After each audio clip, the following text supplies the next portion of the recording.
With a weekend tweet, President Donald Trump gave constitutional scholars a reason to engage in what one called their favorite parlor game, arguing over whether a president can self-pardon. Trump's tweet came after the Washington Post reported that the president had been asking advisors about his ability to pardon aides, family members, and himself as special counsel Robert Mueller's investigation into possible collusion with the Russians during the presidential election continues. Jay Sekulow, one of Trump's lawyers, told ABC News Sunday that the issue of pardons is not even on the table. There's nothing to pardon from. He also added that the issue of whether Trump will be able to self-pardon would have to be adjudicated by the Supreme Court to determine constitutionality. We have a few facts about this. Under Article 2, Section 2, Clause 1, presidents have the power to grant reprieves and pardons for offenses against the United States, except in cases of impeachment. Now, this includes all crimes against the United States. In other words, all federal crimes against the United States. Now, what about the 25th Amendment?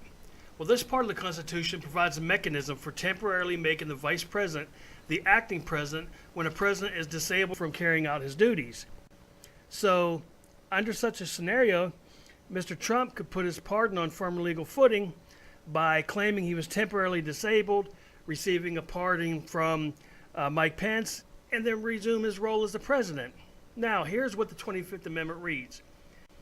Whenever the president transmits to the president pro tempore of the Senate and the Speaker of the House of Representatives his written declaration that he is unable to discharge the powers and duties of his office, and until he transmits them in a written declaration to the contrary, such powers and duties shall be discharged by the vice president as acting president. So that's basically saying that Trump could claim temporary disability, Mike Pence resumes office, pardons Trump on anything. Now, again, remember, there are no actual charges at this point, so he can pardon him on anything. After such is done, resume his role. Now, the question is this: is that ethical to do? Because to permit the president's self-pardon, it would place the president above the law and beyond justice when you really think about it. So this is ongoing, and it's still going to be a debate. But again, let me be clear. There is nothing to pardon from at this point. Who knows what the future is going to hold, and who knows what anything is going to hold at this point with the president. But again, he is not guilty of anything. He hasn't been charged with anything. That's what it reads in the Constitution, basically saying he does have the ability to pardon himself at this time. However, the Democrats are trying to come up with a amendment, or however you want to put it, some type of a law saying that the president could not pardon himself. Not sure how that's going to go, but we will see.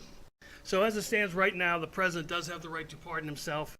It would be up to the Supreme Court to judge the constitutionality if such event took place. This penguin doesn't seem to think that that will ever come to light.